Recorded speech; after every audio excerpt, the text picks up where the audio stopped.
Hey, bonjour à tous, mon nom est François Letarte. Bienvenue sur ma chaîne JDR-D30, une chaîne consacrée aux jeux de rôle sur table. Et bien surprise, un bilan jeu de rôle Jeunesse numéro 14 dans la même semaine que le numéro 13. Ouais, quand j'ai fait le 13, d'habitude je fais un bilan pour toutes les parties. J'avais oublié celle-là. Je recevais un groupe scolaire dans le lieu de mon travail, la bibliothèque. Et oui, ils étaient 25 enfants accompagnés de leurs parents qui commentaient et de l'enseignante. On a joué un jeu de rôle ensemble et oui, la partie a duré 50 minutes. Et c'était quand même du bon jeu de rôle, du excellent jeu de rôle dans les circonstances. J'ai fait du Sodalitas. Je vous en parle des fois de ce jeu-là, puis je pense que je n'ai que des bons mots pour ce jeu-là, surtout dans un contexte comme celui-là où on est très très nombreux. Qu'est-ce qu'on peut faire comme activité de jeu de rôle qui fonctionne? À date, j'ai pas trouvé mieux, sérieusement. J'ai vraiment pas trouvé mieux. C'est pas mal le jeu qu'il faut. Tu sais, c'est dans des délais raisonnables. 50 minutes, le scénario était fini. On s'est éclaté. Écoutez, c'est sûr qu'à un moment donné, je vais faire une critique complète du jeu parce qu'il le mérite. C'est un jeu qui coûte des peanuts, là. Tu achètes ça sur itch.io, ça vient avec des scénarios puis tout. T'es vraiment, c'est très clé en main. Aujourd'hui, c'est sûr que j'ai pas utilisé toutes les subtilités du jeu, quoi qu'il n'y en a pas une tonne. C'est un jeu que les règles rentrent à une page. Ok, on s'entend, ça reste quand même un jeu simple qui est fait pour des situations comme ça. Ok, mais c'est ça. Donc aujourd'hui, 25 jeunes, que sérieusement, ça a bien été. Le scénario qu'on a fait, je vais vous le montrer. Ben, j'ai fait le premier scénario, en fait, du livre. Il y a de la série. Je vais essayer de vous le trouver. C'est, je me souviens même plus du nom. Il y a un nom du scénario. Et oui, c'est Panade dans les ruines. Qui est un classique en tant que tel. Où ils doivent sauver Micheline. Micheline est quelque part. Ouais, ici, Micheline.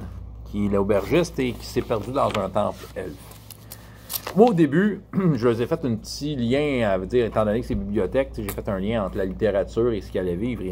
J'ai fait aussi le pont entre la littérature et les jeux vidéo, pour dire qu'entre les deux, entre autres, il y a eu quelque chose qui a inspiré les concepteurs de jeux vidéo tels qu'on les connaît aujourd'hui, puis c'était probablement des gens qui jouaient à Donjons et Dragons.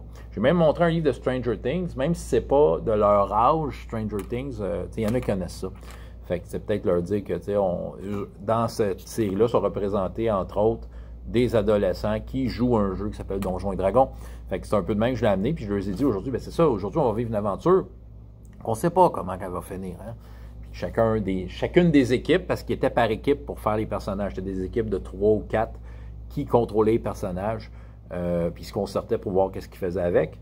Mais en tant que tel, tu sais, ce que je leur disais, c'est que, mettons que tu as un livre, c'est sûr que quand tu lis pour la première fois, à chaque fois que tu tournes les pages, tu ne sais pas ce qu'il y a de l'autre bord, puis c'est une surprise à chaque fois. Mais c'est déjà écrit. L'histoire, la fin, elle existe. Tandis qu'ici, ben là, on ne sait pas comment qu'elle existe. Ça. Fait que là, c'est ça. J'ai fait aussi des liens avec les séries télé. Je leur ai dit qu'à Mandalorian, là, il y en a qui ont écouté ça ici, ben clairement, c'est du monde qui ont joué à Donjons et Dragons. Là, parce que ça transpire le groupe de rôlistes, puis on le voit dans plein de choses aujourd'hui à la télé. Fait que, tu sais, c'était de faire le lien entre ce qu'elle allait vivre et un peu des choses qu'ils connaissaient déjà. Les jeux vidéo, tout ça. Donc, ils avaient chacun leur personnage. D'ailleurs, je peux vous montrer un peu à quoi ça ressemble un personnage. Ça, c'est une feuille de personnage. Ça, c'est Dame Margot. C'est très simple, une feuille de personnage de Sodalitas. C'était ici comme, justement, là, des mots-clés qui... Ben, c'est une description qui sert aussi de mots-clés pour donner des bonus. C'est une noble baraquée et bagarreuse. Donc, quand elle se bat, elle a des bonus. Capacité, pour un point de stress. Il y a du stress ici. Il y a une capacité qui marche automatiquement. En fait, comme elle protège des amis. Okay? Une arme, de l'inventaire et les points de stress qui aussi peuvent être perdus parce qu'ils ratent des jets et ils subissent des dommages.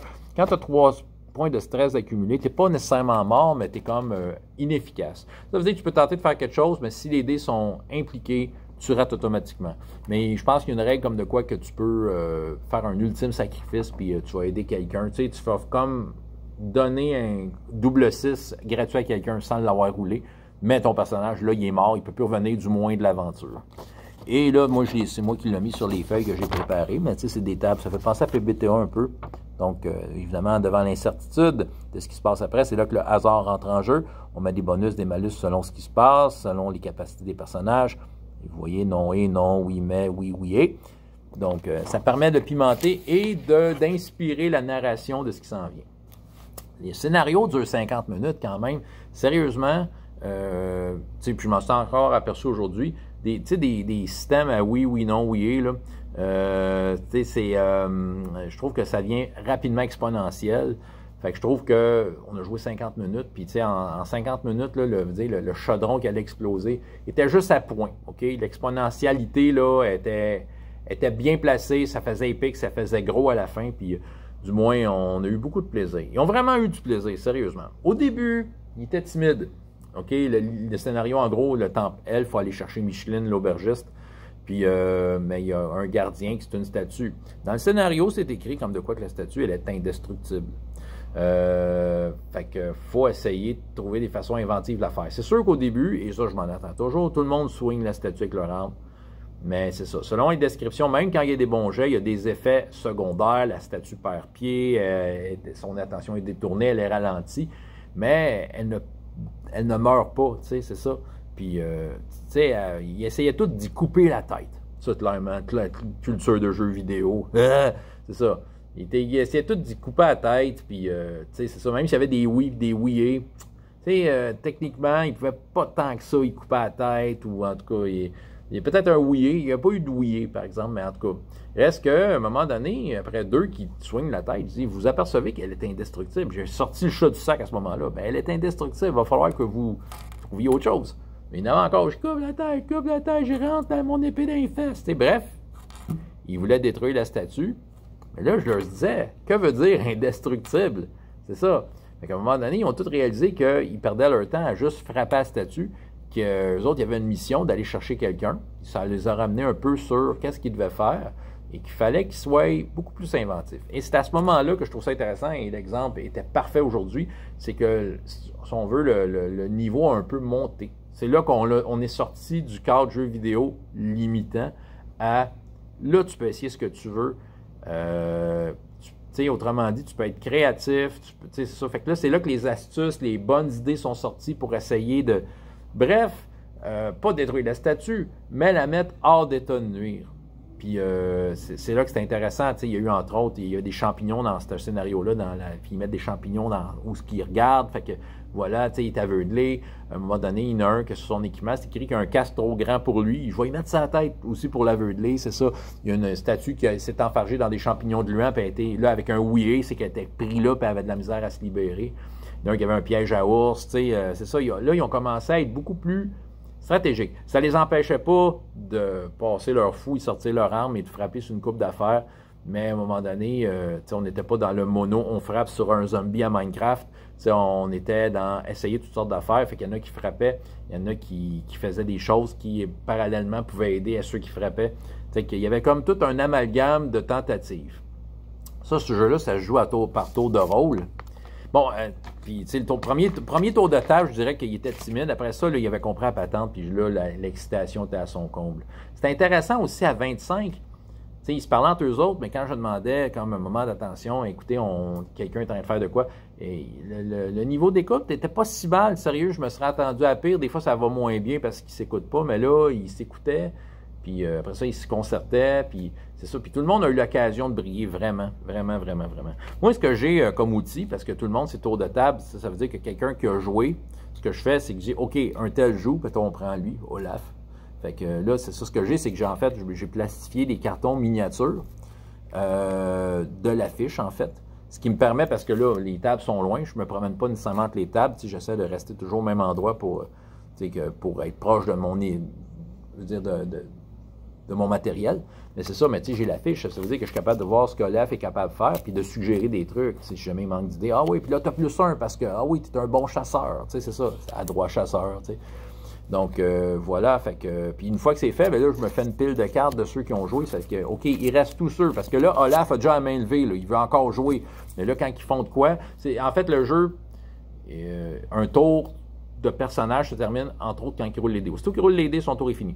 Donc, il a fait de quoi. Ou s'il utilise sa capacité, le tour est fini.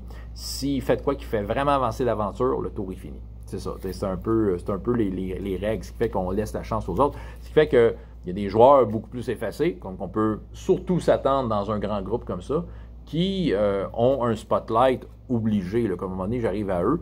Puis à un moment donné, je sais qu'à un moment donné, ceux en fait qui avaient ce bonhomme-là, aujourd'hui spécialement, des fois, ils copiaient les trucs des autres, c'est bien correct. Mais des fois, tu sais ça, ils essayaient de couper la tête, mais tu sais, c'était comme le quatrième à qui je disais, ouais, ben, tu peux pas, il est en pierre, tu sais. c'est ça, essaye autre chose, tu sais. Puis à la fin, j'ai fait un tour de classe, parce que tout le monde avait des idées. Je dis, suggérez des choses à Arthur, celui qui fait Arthur. Suggérez-lui des choses, puis il choisira. Fait que, tu sais, c'était pas que les autres décidaient à sa place qu'est-ce qu'ils devaient faire. Mais il poussait des idées. Tu pourrais faire ça, tu pourrais faire ci, c'est ça. Oui, tu pourrais faire ça. Il y en a qui évidemment, insistaient. Fais ça, ça. Là, à un moment donné, je dis, OK, attendez un peu. Qu'est-ce que tu as envie de faire? Il a choisi parmi les suggestions celle qui lui plaisait le plus. Puis, sérieusement, je pense que ça a été l'affaire qui a fait gagner le groupe, en fait. Tu sais, c'est ça. Fait qu'il donc, ou en tout cas, il a libéré un autre joueur qui était pris dans des racines qui l'enchevêtraient, tu sais. Mais bref, ça c'est l'exemple du jour, mais c'est ça, autrement dit, là, ce joueur-là était plus effacé, mais c'est ça, dans le contexte présentement, ça fonctionnait super bien. Sérieusement, tout le monde est sorti avec le sourire d'ici. Les parents, les jeunes, le prof, ils sont vraiment éclatés. Ils ont une introduction de jeu de rôle. Ils sont partis avec leurs feuilles, comme souvenir. Puis, voilà. Moi, j'espère avoir semé la graine de quelque chose. J'espère au moins, en tout cas, du moins, ça, c'est mon espoir. Une chose qui est sûre, je pense qu'ils ont tous passé un bon moment. Vraiment, il y avait comme de l'excitation dans l'air. Et tu sais, étonnamment, ça allait vraiment bien, ça roulait. Hey, 50 minutes, 25 joueurs. Quel jeu que tu penses qui est capable de faire ça? C'est le seul que je connais à date. Et la formule Sodalitas fonctionne très bien. Puis encore une fois, aujourd'hui, j'en ai eu la preuve. Clairement, ça fait partie de mon répertoire, ce jeu-là. Je suis en train de faire une pseudo-critique. À un moment donné, je vais en faire une plus structurée, là. Mais, je le recommande chaudement. Vous êtes dans des situations où vous devez présenter du jeu de rôle à beaucoup de personnes en même temps, puis que vous ne voulez pas comme les retenir à une table à Mind of Pendelver pendant 4 heures, là, ben, regarde, joue à Sodalitas. Puis même juste pour les scénarios, ça va à peine. T'sais, les scénarios, là, c'est toutes une page de même. Ce que tu peux adapter au jeu que tu veux, c'est surtout l'idée qui est là, qui est bonne. C'est fait pour Sodalitas, mais il n'y a pas tant de stats, il n'y a pas vraiment de stats, c'est plus des situations, puis c'est avec ça que tu jongles, puis que tu t'amuses. Mais bref, c'est ça. Aujourd'hui, écoute, j'ai fait plaisir, j'ai le sentiment d'avoir fait plaisir à 25 jeunes de 3e année, ils ont peut-être 8-9 ans, puis qui se sont amusés, ils ont essayé leur personnage, puis ils repartent d'ici avec le souvenir d'une aventure qu'ils ont faite, et une aventure, évidemment, qui ne se revivra plus jamais. Même si je fais le même scénario, ça ne sera pas joué de la même façon. Mais voilà. C'était ça, l'autre bilan jeu de rôle jeunesse, et je crois qu'il en valait la peine. François Letarte, JDR de 30. Jusqu'à la prochaine fois, il y a autant de plaisir dans la vie que dans les jeux. Au revoir.